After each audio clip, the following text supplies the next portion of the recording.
Salut! Si tu veux atteindre un niveau B2, C1 ou C2 en français, tu dois développer un lexique riche et maîtriser des points de grammaire avancés. J'ai une idée. Je vais te raconter une histoire en moins de 5 minutes dans laquelle je vais volontairement utiliser de nombreuses fois la même structure grammaticale. Écoute bien cette histoire un peu mystérieuse, doublement mystérieuse. Jusqu'à la fin, tu ne sauras pas qui parle et tu ne sauras pas quel est le point de grammaire mystère. Mais essaie de le trouver pendant que je raconte. Avant de commencer l'histoire, n'oublie pas que les membres du Cercle de français avancé recevront un quiz spécial sur le thème grammatical d'aujourd'hui. En général, j'envoie les quiz le dimanche. Donc si ce n'est pas encore fait, abonne-toi pour le recevoir toi aussi gratuitement et continuer à pratiquer. Tu es prêt? On y va.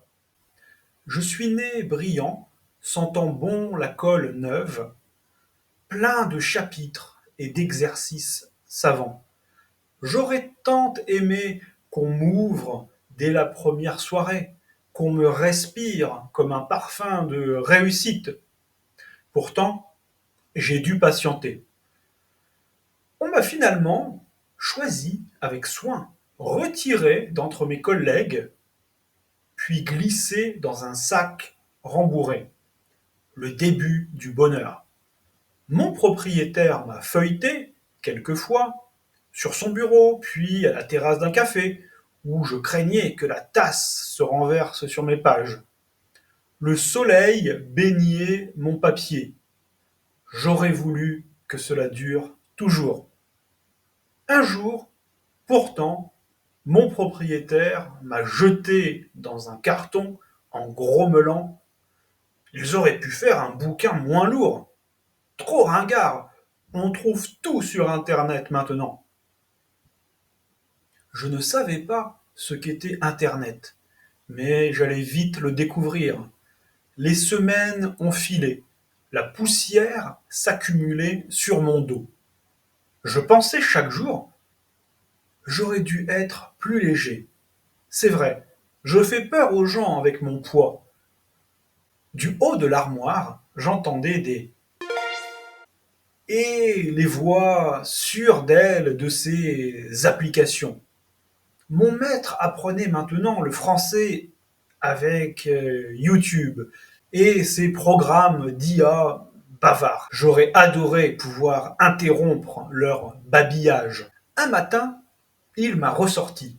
J'ai frissonné de joie. Mes voisins, la tasse de café et un carnet à spirale. J'aurais aimé qu'il tourne mes pages pendant des heures.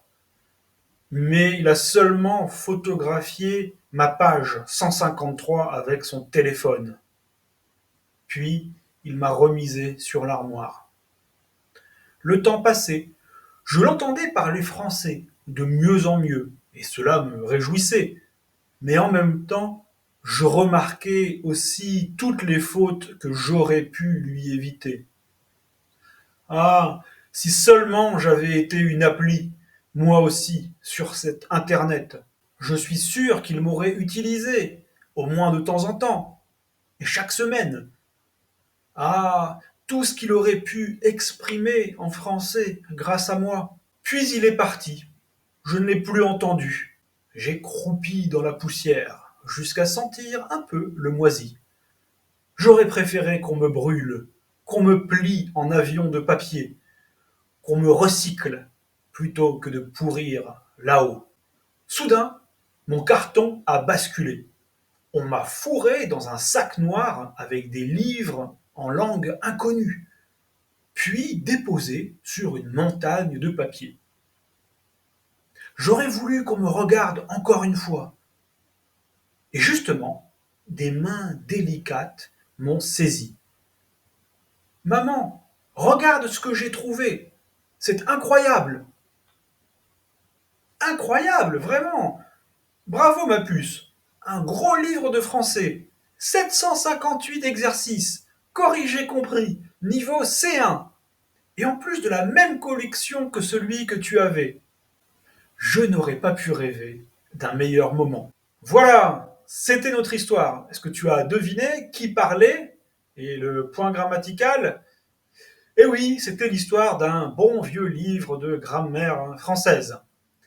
À propos de grammaire, le point grammatical sur lequel j'ai insisté, oui, c'est le conditionnel passé. Je te rappelle comment ça marche. Auxiliaire au conditionnel présent plus participe passé. Voilà, c'est fait. Bon, mais l'important pour toi, c'est de comprendre quand tu peux l'utiliser. Je vais reprendre quelques exemples tirés de mon histoire et t'expliquer pourquoi le conditionnel passé était utile à cet instant, ce qu'il permettait d'exprimer. J'aurais tant aimé qu'on m'ouvre dès la première soirée. J'aurais voulu que cela dure toujours. J'aurais préféré qu'on me brûle, qu'on me recycle. Ici, le conditionnel passé permet d'exprimer un souhait non réalisé, donc un désir qui n'a pas été satisfait, accompli. J'aurais dû être plus léger, c'est vrai. Ici, on exprime un regret, un remords, quelque chose qu'on regrette mais qu'on ne peut plus changer, un remords. Ils auraient pu faire un bouquin moins lourd. Là, c'est un reproche. On explique ce que quelqu'un aurait dû faire. Si seulement j'avais été une appli, il m'aurait utilisé. Le conditionnel passé permet ici d'exprimer une conséquence d'une condition non réalisée. Dans sa globalité, on appelle aussi cette structure l'irréel du passé. On a d'abord une condition qui n'est pas réalisée ni réalisable, car elle est dans le passé, et on voit la conséquence. Donc en français, on forme cela avec le plus que parfait, et ensuite le conditionnel passé. Tout ce qu'il aurait pu exprimer en français grâce à moi. On exprime ici une possibilité manquée, une action possible qui n'a pas eu lieu. Voilà. En bref, le conditionnel passé te permet de parler de souhaits non réalisés, de regrets, de reproches, de conditions irréalisées et de possibilités manquées. Tout ce qui commence par j'aurais pu, j'aurais dû, j'aurais aimé. J'ai préparé un quiz pour toi sur ce thème précis. Si tu es membre du cercle de français avancé, tu n'as rien à faire, tu vas le recevoir ce dimanche.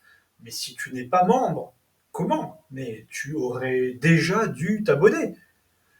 C'est gratuit, tu reçois ma newsletter, tous les quiz en bonus et encore plein de surprises. Dépêche-toi pour ne pas avoir de remords, le lien est en description.